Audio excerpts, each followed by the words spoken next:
Hey, you. Welcome to the What Reading Book Podcast, the no boring zone where we get you all excited about books that are worth reading. On the What Reading Podcast, you get some unbiased take on books, juicy scoops of what runs through the minds of your favorite author. You can call us your virtual book connoisseurs that help you filter through the many books out there and let you know the ones worth reading.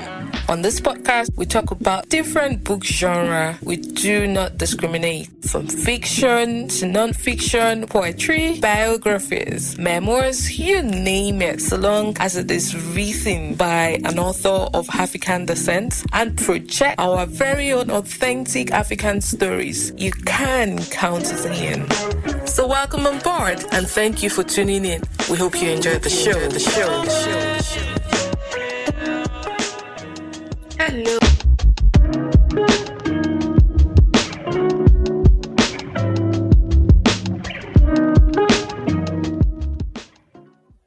Hi everyone, welcome to episode 5 of the What Reading Podcast. My name is Toby and my usual suspect is here with me, Shay. And on today's episode, we've got a very, very special guest that is the author of quite an interesting book.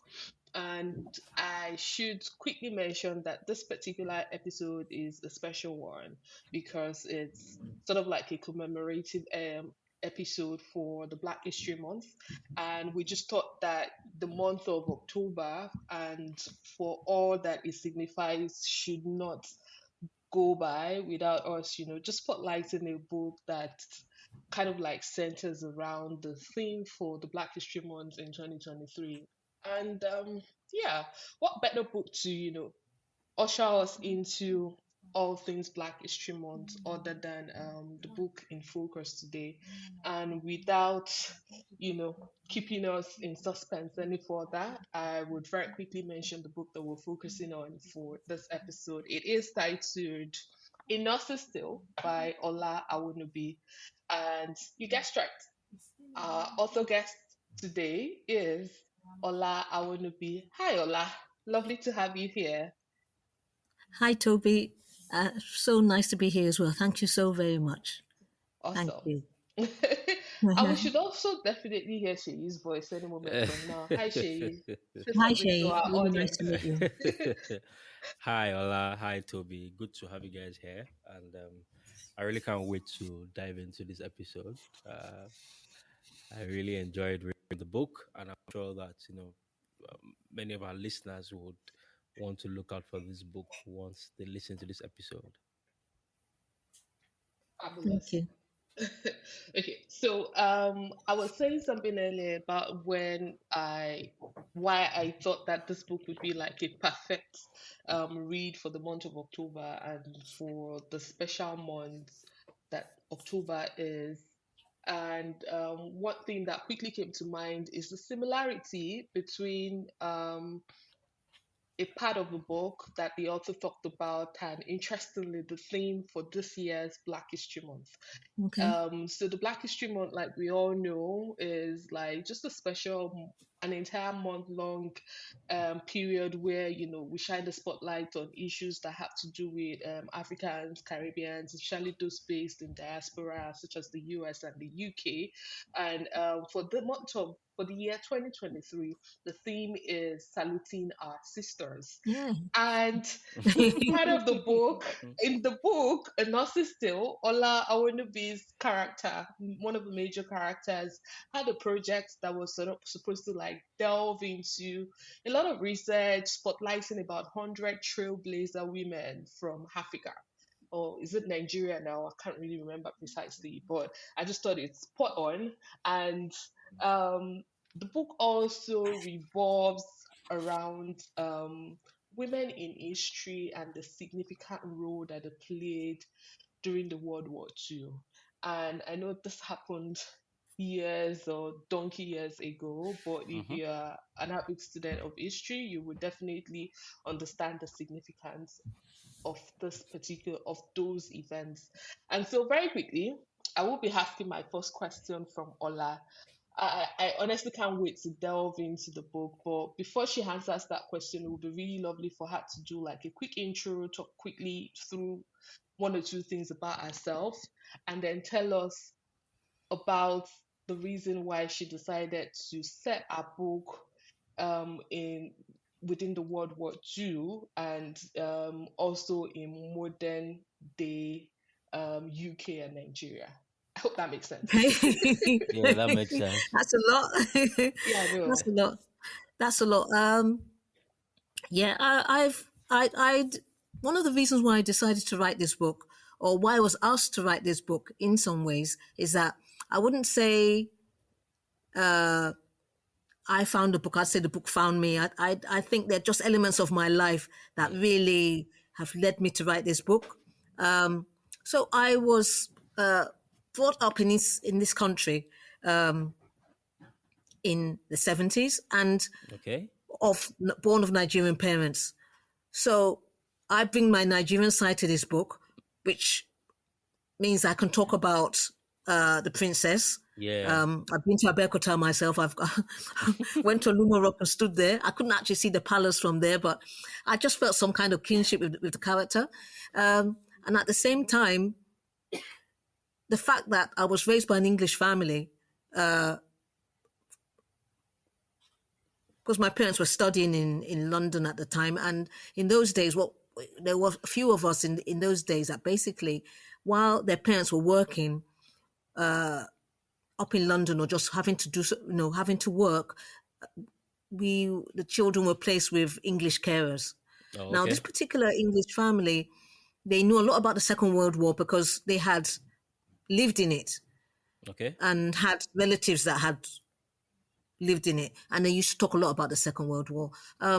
Fast forward 35 years later, 35, 40 years later, I find myself being asked by HarperCollins to write a story about this Nigerian nurse, Princess Adirinle I didn't Ademola really. Yeah.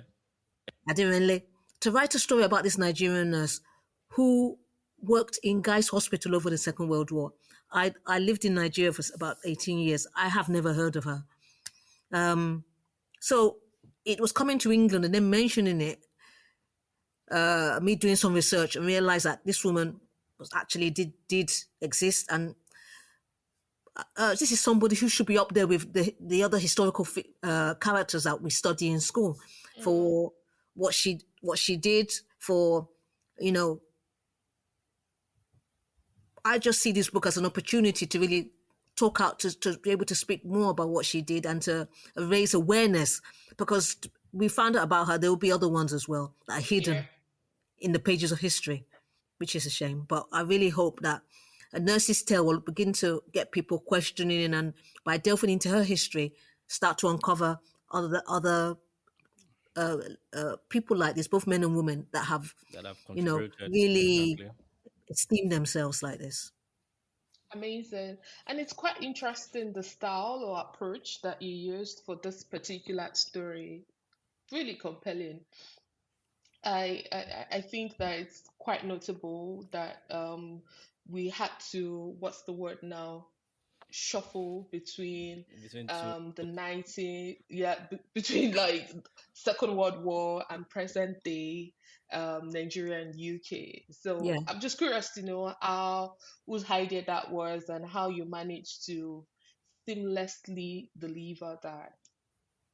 That was my idea. The publishers asked me to write about the princess. I was given a picture and said, "Let's write about the princess." And I thought to myself, well, I just found out a lot of information about her, but I thought what I wanted to do was to tie her in,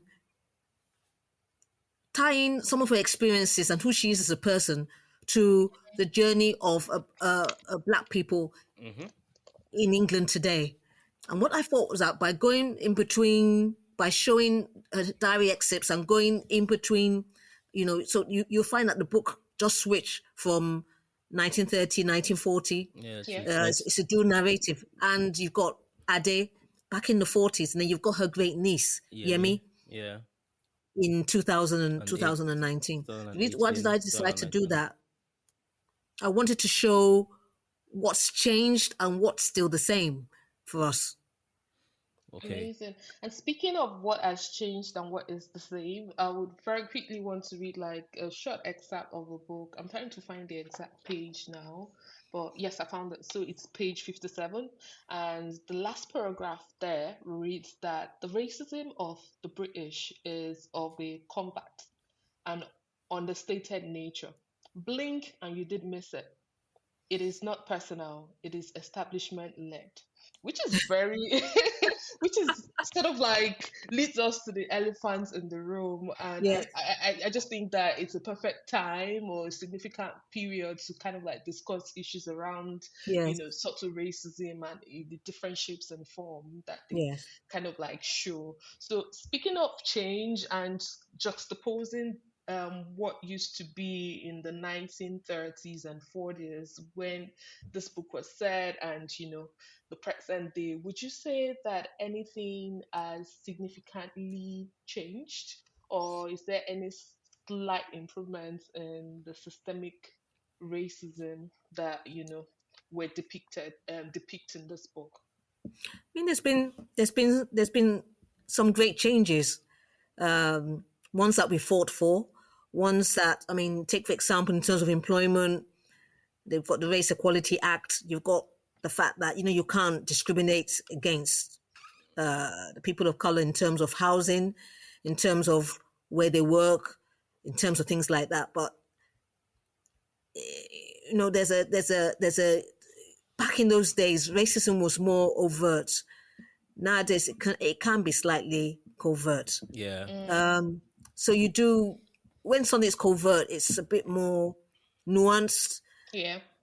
And when it's in the book, you see the type that Ade had. So take for example, as a midwife. So you've got midwives in 2023 talking about some of the experiences on the wards. Now, judging by the fact that Ade, I'm writing from her experiences in 1935, 1936, 1934. In the NHS, you've got people who are practitioners there, kind of talking about some of the things they've experienced. Some of those Mm, things came to the fore, especially Yeah. during COVID, and yeah. they were spoken about on TV, in the media, and Mm-hmm. just do any kind of research. It's all out there.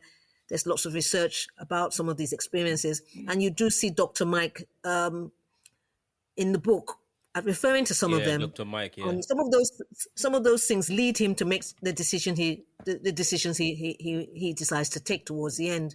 So you do find a lot of junior doctors coming over from Nigeria and Ghana and other countries, believing that Yeah.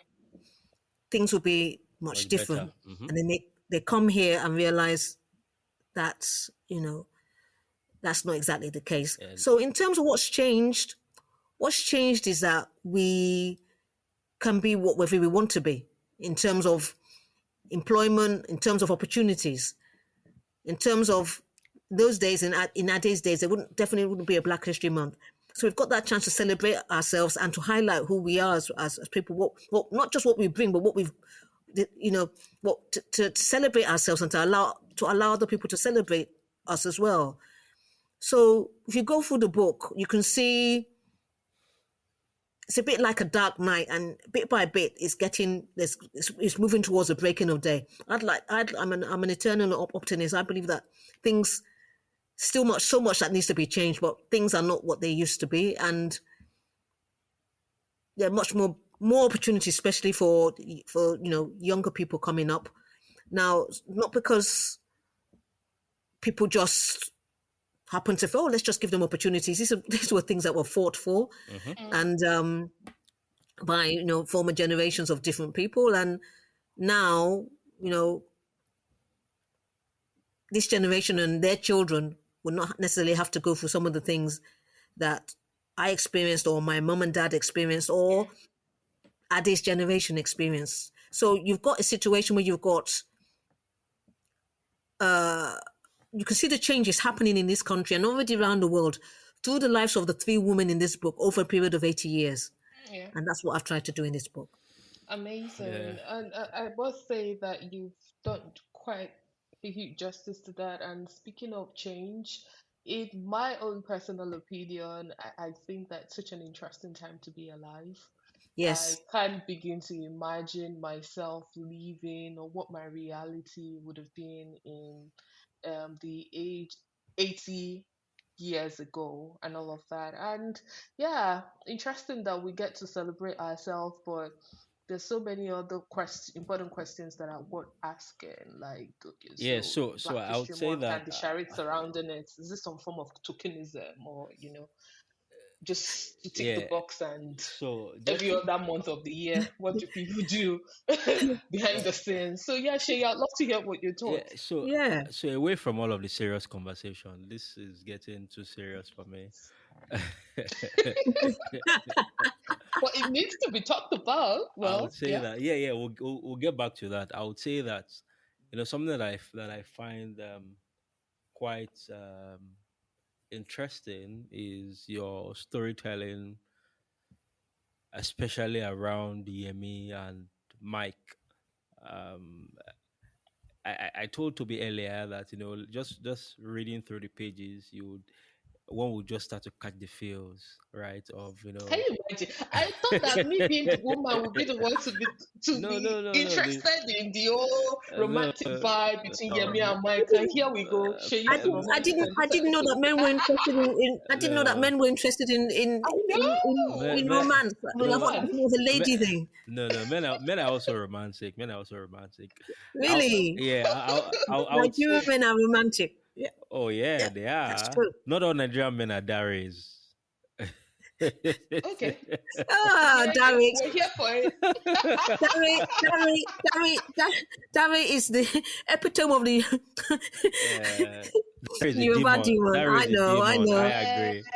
There is a demon. But what I- There's always that way what with what most I was folks. what I was going to say is why would you say you infused that into the story? There are a lot of like strong, and I'm sure that's what led the conversations that Toby has gone to ask questions around. A lot of strong themes, but in between that strong theme is something light for us, to just watch Yes. just watch Mike try to Passion. weave his way into the heart of the Yemi, Shay. all of that. Yay! Smooth operator, Dr. Yeah, Oh, Mike. yeah, smooth yeah. operator Yeah, actually, and just being the perfect gentleman, and yeah. Oh, well. But Okay. he had a strategy. He had a manifesto. Yeah, and it kind of like worked for him. So why would you say you introduce that element? Is that something that you consider, a style you always like to explore? That in between just catching the Mm, strong themes, you just mm. because I must confess I looked forward to reading the Yemi and Mike parts though. I Oh, find Toby, you were flipping Yay! through. I didn't no, I realize did. the No, no. I 1930s read that you it. were I just read. jumping to No, I read Yemi's it. part. I read the diaries, but I look forward to what next with Yemi and Mike. Okay. Just, I know the answer to that question, but let Ola yeah, respond. to answer Shay's question. So I do typically write romance. So I've written other. So this is my Oh my first. God. This is my first historical fiction book. So if you look at my other books, like Love's Persuasion, Love Me Unconditionally, the other books I've written before this, and then Lovers, Leavers, and Keepers, they were all romances. So I like writing about romance. I like that whole idea, showing how the man falls for the man falls for the woman, or the woman falls for the man, and in all those books, I've shown that Shay is right. Nigerian men, when they want to chase, they know how to chase. Because Mm. in all those books, they've all been Nigerian guys, and they've all been maybe not at the beginning. Maybe they weren't gentlemen at the beginning, but towards the end, Mm. they it's the woman having patience for the finished product, So yeah, they've all been happy. They've all been happy ever Yeah, after going through Amazing. some trials and tribulations. They got there in the end. So yeah. so That yeah. that was quite skillful. I think the other thing I was going to just ask about is yeah, I hear you say that because I read a story. That's the nurse's story. That's I didn't really story. I'm not just in the book, but even just doing some bit of checks, and I see that you know she could, stand tall besides the likes of Fumlara and some Kuti and many other women that Yes. that we were taught to remember Mm. going through school. But I would say that one other thing that I liked in the book is most of the narration of places of, and how you kind of try to depict the war and the progression of the war. Right, Yeah. I could literally feel that sense of urgency at some point, and Yes. a part of me would almost say, can't we just get out of there? Like, they already bombed the part of the hospital. Can't we just get out of there? Like, come back to Nigeria. Just pack your bags and come back. And then no, I didn't really say that. Over a dead body will she, leave and not when she thinks of, the child of the maid that died. It was one thing that Yes. that spurred her on. I think so. Not so much of a question, but that's just like a passing remark that that was very well done. I really Thank enjoyed you. just walking through the elements of the streets of England as it was then, and just reading some parts of it that started to that turned into debris from bombings and every other Yes. thing that happened during the war. So Toby can go ahead with this with the additional serious stuff. I'm just here for the fun part of the book.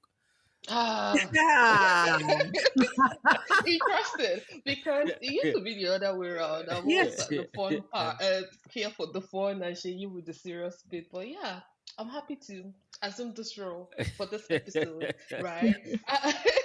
I wanted to very quickly talk about the Three Musketeers. Gosh, Yes. I love the friendship, and I think female friendship isn't celebrated enough in I love African literature. Elvina. Ah, Yeah. she's such a vibe. She's such a mood. Oh my goodness. And I wanted to ask, yeah, speaking of Elvina, if you can very quickly tell us the what it took to develop that character. What was the process of, developing her character, and if perhaps there were specific elements around you that kind of like inspired a character. Um, I mean, coming back to England in the 90s, I've always had a fascination with the Caribbean and the food, the people. I have many friends from Jamaica. While I can't do the patois, I do understand it, and I made it my point of duty to understand it and to also with the realization is that back in the 60s, my parents, had people from the Caribbean as friends, and they would have worked together, talked together. So there was a lot of people coming together to kind of be strong as Black people back in those days against, as I said, the whole lack of employment, housing situation, and they were fighting for their rights and stuff like that. So I also started to study a bit of the history as well, Mm, and I just felt I wanted to because when I was asked to write the book, I was asked to write about a Nigerian nurse, and I thought to myself, when she would have come to this country in the 1930s, she would have met people from all different countries here. And what I wanted to do was not just talk about Nigeria, but to bring in an element of other Black people who would have been here at that time. And at that time, obviously, there would have been people from the Caribbean here, having done my historical research, because a lot of them had volunteered to fly planes for the British. We also had some Nigerians doing that as well, and some Ghanaians and some Sierra Leoneans. And the more research I did, and from what I know of some of the people I've met, that just met people with a lot of guts and strength and courage and a sense of humor, mm, which is so a lot of Jamaicans and Nigerians have a lot of that in common. But you're people that have gone through a few Yeah. things, but have always never lose their sense of humor and their laughter and their joy. And I tried to put that into this character, where with these three And the women, energy. when things were, because Ade has an element, she has a tendency to be very serious. Violet has a tendency to be very impetuous and playful, yeah. and you know just would just do something without thinking Yeah. about it. again, but Elvina is kind of like the mother of them all, that kind of puts them in place and kind of keeps them together. And at the same time, she has a sense of humor. At the same time, she's like watching over them, and she is not afraid to tell them off if she sees them on their way towards getting themselves into trouble. Or she sees, so that whole element of her being like a big sister, even though that it appears they were probably more around the same age. What I wanted to do was to show the sisterhood, which is what really ties in nicely with the whole theme of Black History Month, was celebrating our sisters this year. So it's like a sisterhood that transcends color or boundaries, which is what those three women have, and which is what I tried to depict in the book. Yeah, amazing. And I love how you quickly tied that into the theme for this year's Black History Month around saluting our sisters. I think history doesn't do justice to depicting what role community or, having strong bonds with other people actually play in helping you thrive, especially as a woman. There's a saying that it takes a village to raise a child. Yes. And even as women, when you begin to go on your journey, you realize that you can't do it all by No. yourself. You need like other sisters that can hold you by the hands and, push you forward. And again, we tend to like always believe that when women are moving, women are always against each other in court. I No. honestly do not know where that narrative comes from, but it was just very beautiful to see in your book that the otherwise is the case, that there can be very beautiful and meaningful friendship amongst women that kind of like opens the door for each other, puts the door for the other to walk into and all of that. So big well done to you for that. Yeah. Those are the kind of women I have in my life that inspire me. Yeah. People like my sister, people like my mentors in church, people that some of my female bosses, both in Nigeria and here, that I've met women that, even in terms of my career, that have been there to support me and have really encouraged me, even with my writing. Said, even though I know you do this day job, but I know that you also write as well, because I'm combining writing with a full-time job as well. So, Yeah. but most of my bosses have been really supportive, and the female ones have been mostly supportive as well. And then my friends as well. So, of course, every now and then you meet, different kinds of people.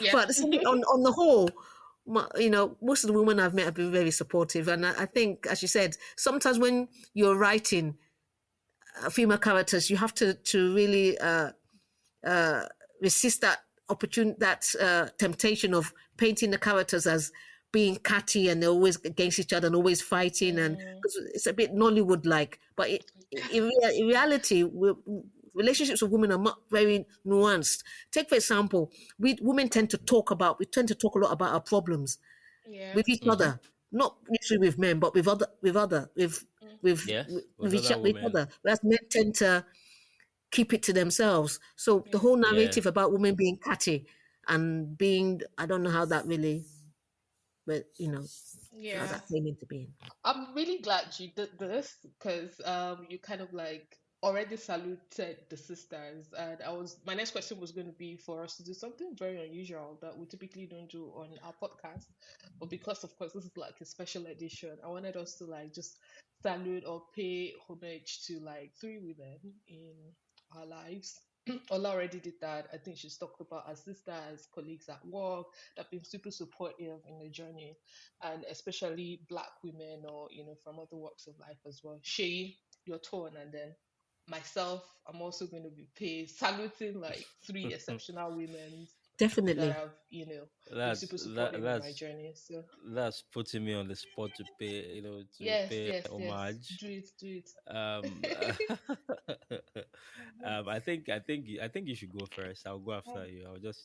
I'm just trying to think now. So All right, let's I don't actually have think the about names. I don't have the names in my You have fingers. to think about it. it. Yeah, because there's so Yeah, many of them, to be It's, honest. And I'm just going to So so follow so Ola's so lead. Yeah, go on, Shay. no, no, go ahead, go ahead. I'm listening to you. I, I would say my mom, Okay. my late mom. It's been my late mom, and then my late mom, and then also my late foster mom as well. As two women that really, in terms of education and inspiration, inspired me on my way. My foster mom was one of the people who realized that I love to read and brought me lots of books from since I was a kid.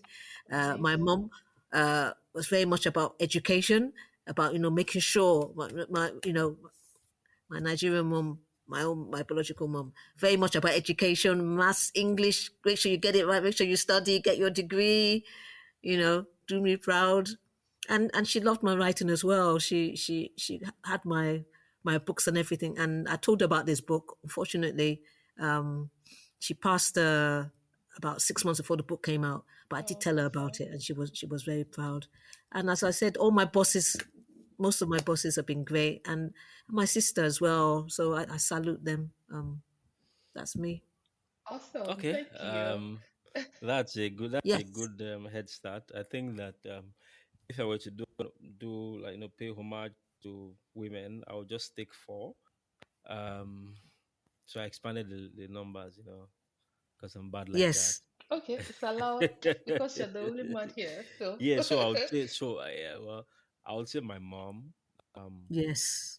and one of the reasons why I would always do that. She's late now, by the way, but one of the things I always remember is how she really did so much to push me and just make me a better person Oh, across many lines, across many. So it wasn't just okay, read your books.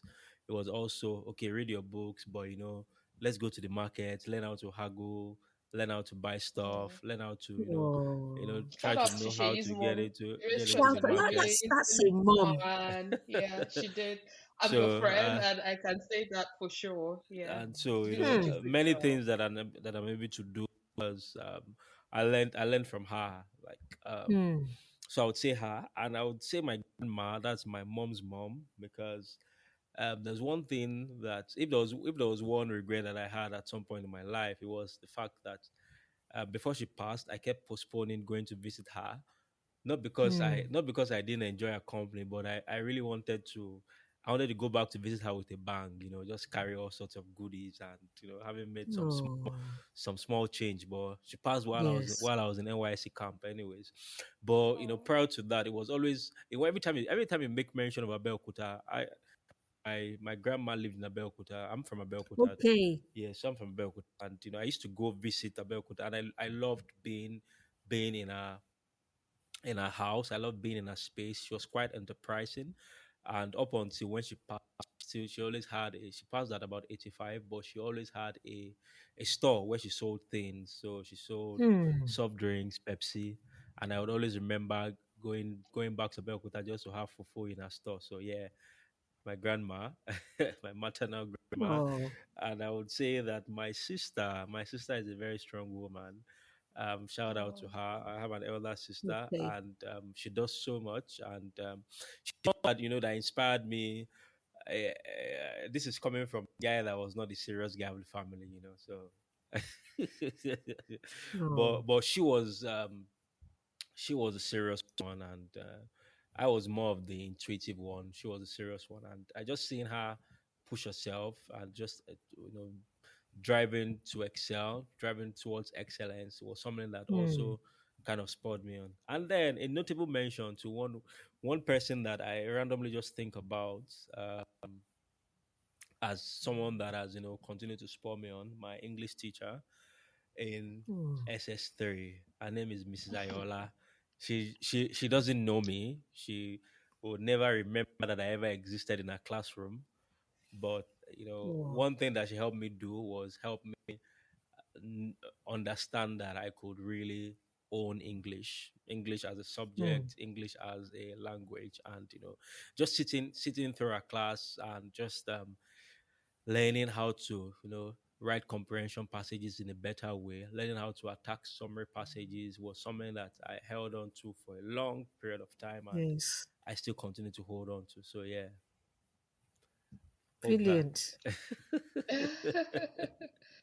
That was so moving. God, I didn't Really even moving. plan this, to be honest, but I'm It's really glad lovely. we're actually doing it. And I Yes. hope this also kind of like inspires our listeners to, take time to reflect on their journey and, just identify those key women, significant women on their journey that have actually played important roles in their lives and kind of like inspired them and help them thrive as individuals. I'll go on very quickly to myself. I don't want to take too much time. Definitely top on the list is going to be my mom. Actually, come Yes. from a lineage of very strong women, both from my maternal and paternal side. I never got to meet my paternal grandma, but my dad always reels me with tales of how enterprising, and strong she was. And I know that most of my aunts, so many of them from my paternal side, are also like, what do I call them? Boss ladies. Like they were Hmm. the ones that kind of like called the shot and, they were super wealthy and kind of like held everything together Yes. basically for the family, for the children and all of that. And I'm so blessed to come from that lineage, and I guess some of their traits have also molded and kind of like shaped me to the kind of woman that I am today. A bit more about my mom. My mom is like a very someone I would always love to call small but mighty. Quite petite, and she does more of showing than telling.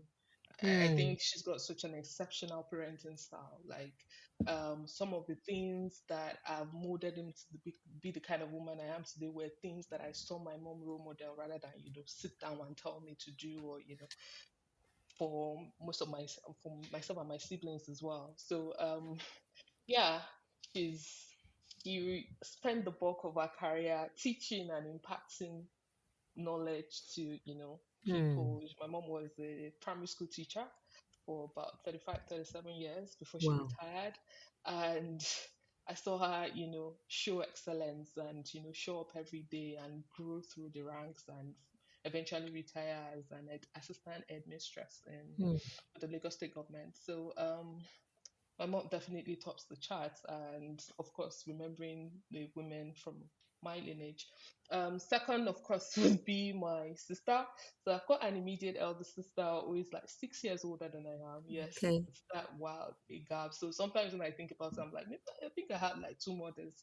My sister is a medical doctor, and I don't tell her, but I guess perhaps familiarity, but she's one of my true heroes because Hmm. she's one of those few doctors that have dared to walk the path less traveled and just decide to stay back in Nigeria to Hmm.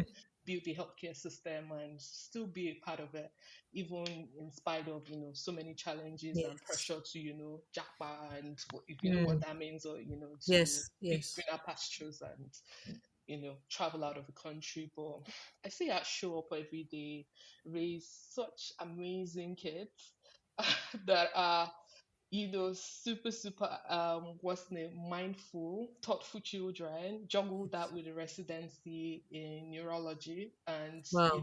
it's quite a lot. And so there are days when I in quote feel like I'm having it shabby, and I remember what my sister is perhaps going through or how much she has to work twice as hard, and it just keeps me going. um I think the third women who I'm just going to roll two people into one that I would want to salute would be like two people that play significant roles in my career as beyond just being an entrepreneur. So there are two of them. One is Wemimo Onikon, and the other is Abayomi Onifade. I don't know if they will eventually end up listening to this, but the two black women that just allow me be and allow me show my most authentic self and be vulnerable to them. And they are those sisters, though they've gone way ahead of me. Yomi used to be like my one of my managers at the early start of my career, and Wemimo was someone that I met somewhere along the line and kind of like spawned me, and we're in the same space and sector. So for those two women, they've kind of like helped me see the endless possibility, and they are those women that kind of like speak or into the big vision that I don't even see of myself. And Mm-hmm. it's very, very important for us as women or as people to be surrounded by those that see the bigger version of ourselves and Yes. our future self. And I think those two women have actually done that for me, and they allow me to be vulnerable, allow me cry, and be such a great sounding board for me, Yes. especially when I want to make very important decision in my life and career. So yeah, that's about it. Back to Enosis Tale. This has been such a wholesome episode, right? I was gonna find out if there's gonna be like what's it called now, like a sequel, because I Sequel. really want to see what's gonna happen with Yemi and Mike. What's it with Yemi and Mike? Everybody wants to know what's happening with Yemi and Mike. Yemi wants because, to know. You want to know. because something must happen. Shayi, calm down. They're going to They're going to Lagos, so something was going to happen when they get to Lagos. Something must happen. Oh well. They say that something must kill a man, so maybe it's Yemi that will kill Mike.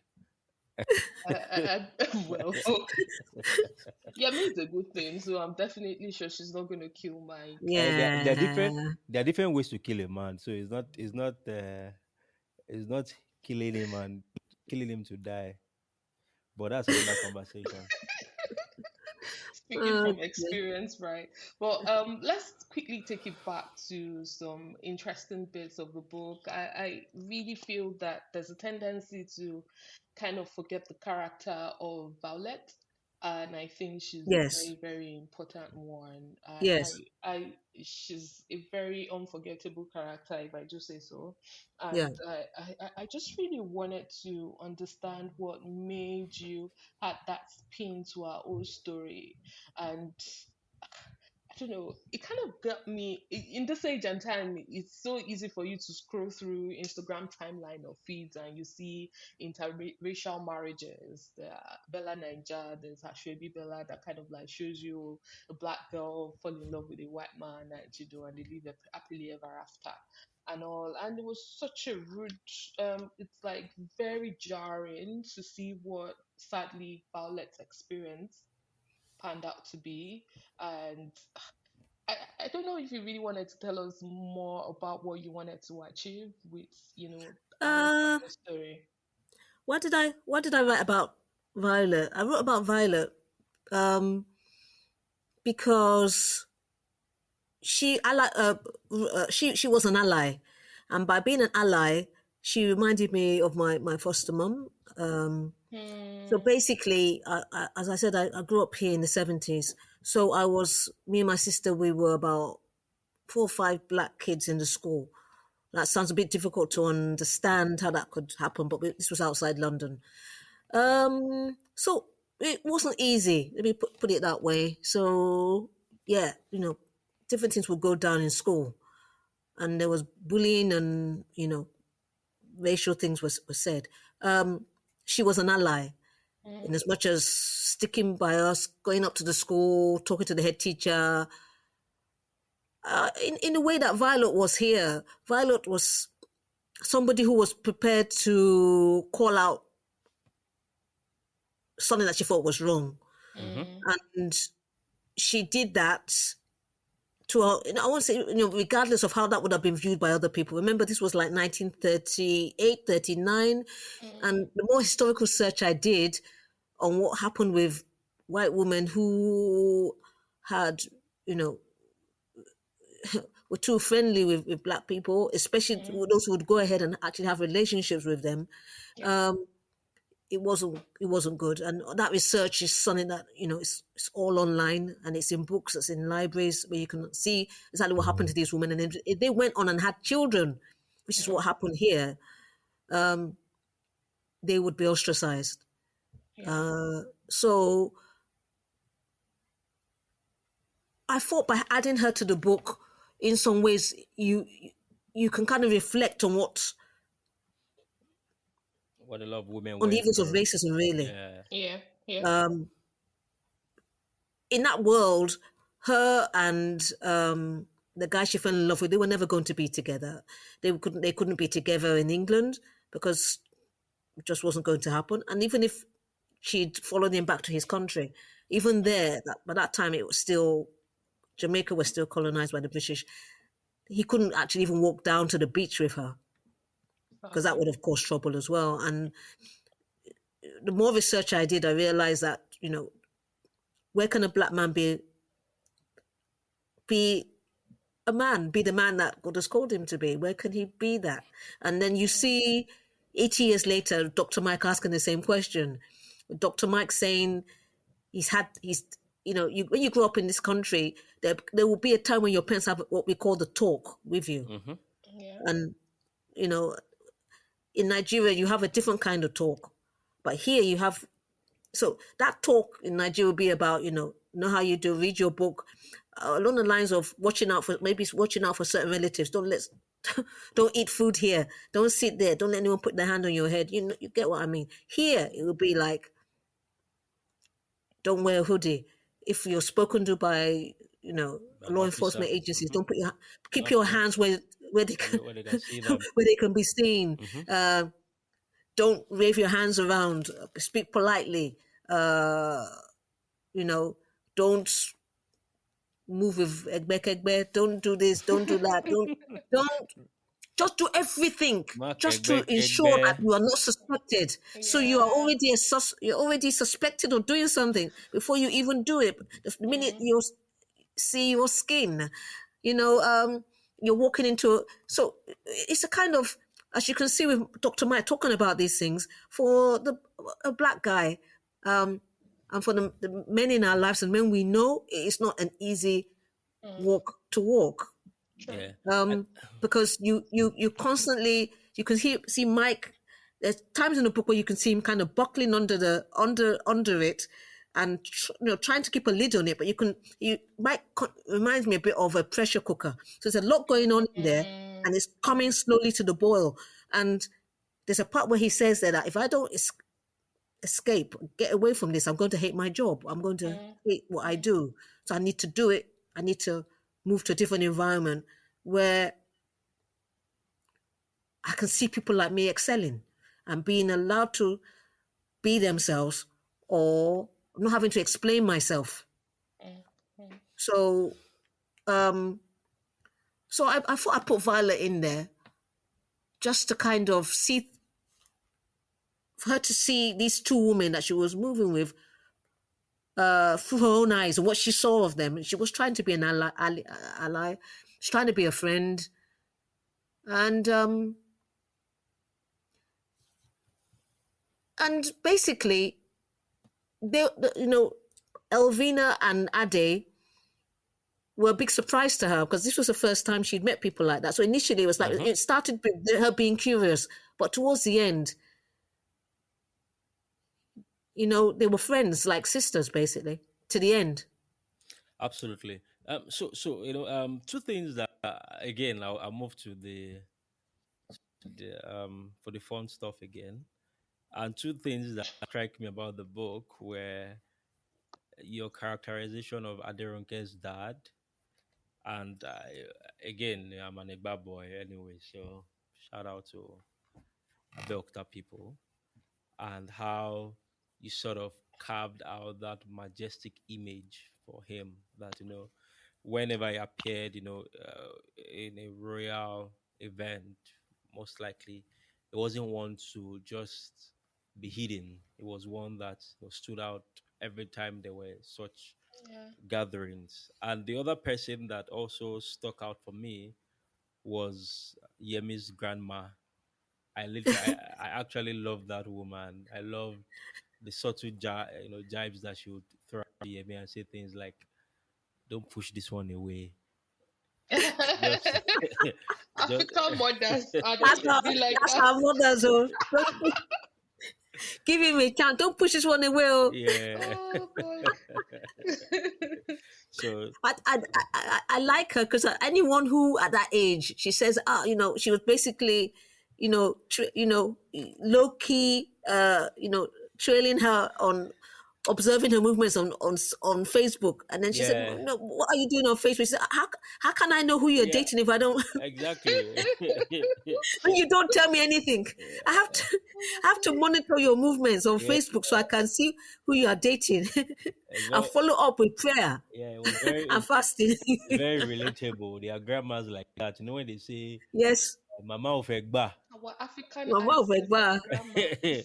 Mama of Egba. They are So legendary, one of a kind, actually. Yes, I love like you rightly mentioned Aderenle's father, the king, and how he had such majestic presence. And I love that you really took time to paint that vivid image of, and just let people in and sort of like disabuse their mind about whatever impression the media must have put out there, that nothing reality does not emanate from Africa, or from anywhere. definitely. I mean, he actually, when I did my research, there are actually pictures of him. You just type in his name, you yeah. see all the Mm-hmm. pictures come up. If you see these royal robes that the guy, this guy had, do you know how to dress, man? This was like Yeah, from I about couldn't be more 1930. proud. I was like, Black He had excellence. excellence. He had different, this damask, glorious clothes Yeah, and tar to match. yeah, Mm-hmm. He was like coming here for the, oh, apparently I think there was something about him getting his robes in Debenhams or Selfridges or something like that. Yeah. Very richly embroidered robes. Um, there was just a pomp and pageant, the pomp, the sheer royalty of the guy, and he was coming to London regularly to, be involved in royal things going on here. So if you think about it, this was way back in the 1930s. You think, you know, so you're thinking about the people like Ake and his people around him. They made mm, connections. So he was so well known here in the royal, in the royal sector, that he actually, there's a very likely that he attended the coronation Yeah. of Of the the king. king. yeah. So so you can see it there, and it's all there in history. So when people Absolutely. say, it's like, as I said, the British didn't invent royalty. We had, royalty before Yeah, before they stepped into the country. absolutely. It flows through our veins, to be honest. So yeah, big shout out to us, to Africans and Black people out there. Yeah, I the system would do on every episode where we kind of like rate every book, and I want to ask Shay, how many stars would he rate in a system, and why? Well, I would still do like have a score over 10, and I would say that Mm. I would easily give this an 8, and I would say why. I think from everything I've said, they give away my whys, right? I Mr. love, Romantic. yeah, I love the narrations. I love the balance of narrating what I didn't really went through, and just painting a picture of racism at that time in the world, even in the midst of the war, right? Yeah. And I also then love the balancing with Yemi and Mike and all of the interesting activities that went on, and Yemi trying to stay on a stance of being away from men for 6 months, and all of what that entailed, and then elements of characters like grandma, like a mom, a sister, right? The sister that you confide in, and then tells your story to the other family members, right? So Yes. I just sort of love that balance of the book. It actually felt like a very warm read, right? Where it just warmed Thank you. one's heart, and yeah, that's why I'll give it that score. Yeah, that's a good one, Shay. And Thank coming you. from a man, it's really heartwarming to hear. And following Shay's cue, I'm tempted to rate this an 8.5/10. And I'll tell you why. I feel this is like a sugary book. You know, this kind of book that you read and it's just sweet seeing you. If you know what that means in the African palace, like, and a very perfect blend in that sense. It felt like when you just tasted a very beautiful cocktail that is Oh, just, busting all of your taste buds, basically. And that's what this did for me. So the very perfect mix of historical fiction and then romance just did it for thank you. me. I love that I got to learn about history while I was also held spellbound by some two lovebirds that are trying to work their way into each other's heart. And No, one is actually yeah, trying to work his way into the other's heart. what's your own? The You other, Ah, the ah, other was not allowed. Or the other, advocating Dr. Mike. oh God. the other was doing hard to get. How to get, hey, Ah, I'm no, going to have after to they tell had their Jerry's chopped story. Oh. breakfast, I'm going to they have to do a rejoinder. go. Totally. I mean, it's such a really good read, and I honestly feel everybody should, copy copy and just get into the book and find out more about what makes this such an exceptional read. So if you're looking for a light, easy read that helps you learn more about history, especially if you're someone that, even if you are much older or just want to delve into like life pre-colonial era and pre-World War II and during the war and of course in modern day, then this is just like a great and perfect book. And I honestly think that, the book is low-key underrated. It's really, really good. Mm-hmm. And Mm-hmm. I can't do enough in terms of drawing the much needed attention to it as possible. I'm really hoping that a Nigerian publisher really Yes, jumps on this pretty soon because people in Nigeria actually need to read the story. It is our own story. I did a lot of more research to see what I could find about Aderinde. I did the princess, and I feel that, like she rightly said, she deserves like a spot with the likes of yeah, Olufumi Ransom Kuti. yes, And yeah, because in Nigeria we don't place so much importance on history, books like this just help us, get to know more about our antecedents. And yeah, definitely. so thank you so much for this gift of a Pleasure. book. Goodness, Thank you. I totally love it. Thank And you. on that note, so we'll be ending this episode, this very special edition. I hope it's been a wonderful one for you. And we'll catch you all in the next episode of the What Reading Podcast. Bye, guys. Yeah. Thank you Bye. so much.